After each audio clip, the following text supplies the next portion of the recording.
Belief is a strange thing, is it not? We live with beliefs. We are nourished by them. We fight for them. We die for them. And yet we rarely question why the mind clings to them so desperately. Belief in God, belief in a political system, belief in a leader, belief in a nation, belief in the superiority of one race over another, belief in progress, belief in love. Everywhere you turn, belief holds humanity in its grip. But have you ever sat quietly and asked yourself what belief really is, why you believe, and what happens when you are free of belief? Because most of us never look at it directly. We accept belief as a natural part of life, as something necessary, something inevitable. We say, without belief, how can I live? Without belief, I will be lost. But is that true? Or is it only a trick of the mind, a habit, a conditioning that has been handed down through centuries? Let us look together, not accepting, not denying, not arguing for or against, but simply observing as one might observe a tree in the sunlight or a river flowing silently. To observe, one must not condemn or justify. One must be free to see what is. So let us see, without any prejudice, what belief is doing in our lives. Belief begins when there is uncertainty, when there is fear, when there is not knowing. Because we do not know what death is, we believe in an afterlife. Because we are uncertain about tomorrow, we believe in fate or destiny. Because we are afraid of being alone, we believe in love as an everlasting promise. So belief is born out of fear and out of desire.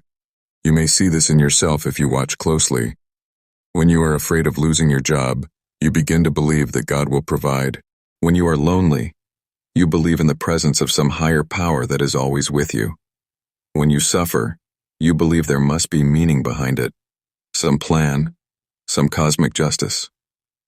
But is it so? Or is belief simply a movement of thought to escape from the fact, to cover the wound with comforting words? We never ask this deeply because we are too eager to find consolation. We want to be comforted, not awakened. And belief gives us comfort, like a soft blanket in the cold night. But remember, comfort is not truth. Consolation is not reality. You can tell yourself 1,000 times that there is light in the dark room, but the room remains dark unless you strike a match. So belief is like words in the dark. It gives a sense of safety, but it does not reveal what is. Now, what happens when a human being clings to belief? Belief divides. You believe in your God, I believe in mine, and between us there is conflict. Belief builds walls. The Christian says, I believe in Christ as the only Savior. The Muslim says, I believe in Allah and His Prophet. The Hindu says, I believe in my many gods and scriptures. And each clings to his own as truth. And then wars are fought. Blood is shed. Children are killed. Temples are burned. And all in the name of belief. Can you see the tragedy of it? Belief has divided humanity for centuries, and yet we continue with the same game. You may say, yes, but belief also unites people. Does it? It unites only those within the same cage, while separating them from others in different cages. The cage may be comfortable, decorated with rituals and prayers, but it is still a cage. And when cages collide, there is destruction. So belief is never the ground of true unity. Unity can only exist in freedom, not in belief. But someone may ask, if there is no belief, what is there? Without belief, will I not be empty, lost, meaningless? And this is the very reason belief has such a strong hold, because we are afraid of emptiness, afraid of not knowing, afraid of standing alone without support. But please look carefully. Is it not far more intelligent to see that you do not know than to pretend you know through belief? When you say, I believe in God, you are really saying, I do not know, but I'm afraid to admit it, so I will cover it with words and images. But when you say honestly, I do not know, there is a freshness, a freedom, a possibility of discovery. Then the mind is open, alive, questioning, sensitive. Belief closes the door to discovery. It says, This is the truth. This is how it is. Do not question further. But truth is not something that can be captured by belief. Truth is living, moving, infinite. It cannot be held by the hand of thought. It can only be seen when the mind is free, not bound. Have you noticed how belief creates authority? When you believe in a religion, you naturally follow the priest, the guru, the teacher, the interpreter of that belief. And once authority is established, freedom is lost.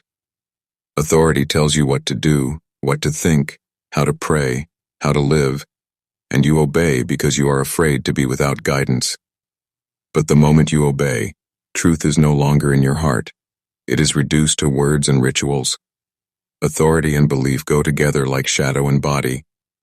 The guru needs your belief to exist as a guru, and you need the guru to strengthen your belief. It is a contract of fear. And see what happens.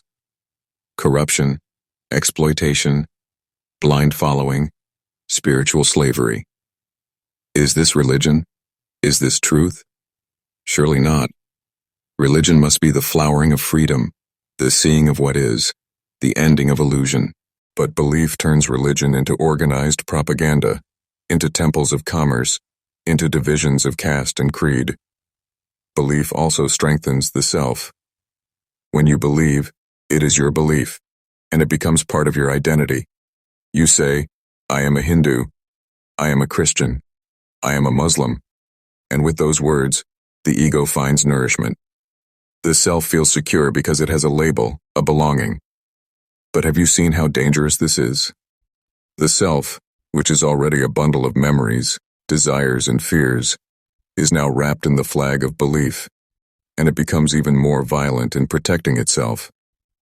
The wars of nations are the wars of belief, the endless quarrels between families, neighbors, communities, all nourished by belief. And yet, strangely, we are proud of our beliefs. We boast of them, we defend them, we call them sacred.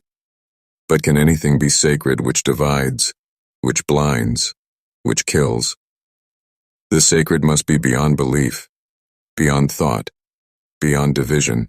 The sacred is only when the mind is silent, when the heart is empty of images, when there is love without motive, and such love does not belong to any belief. Now, what happens when you begin to question belief?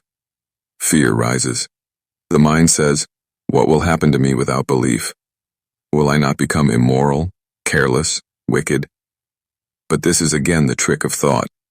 Morality that depends on belief is no morality at all.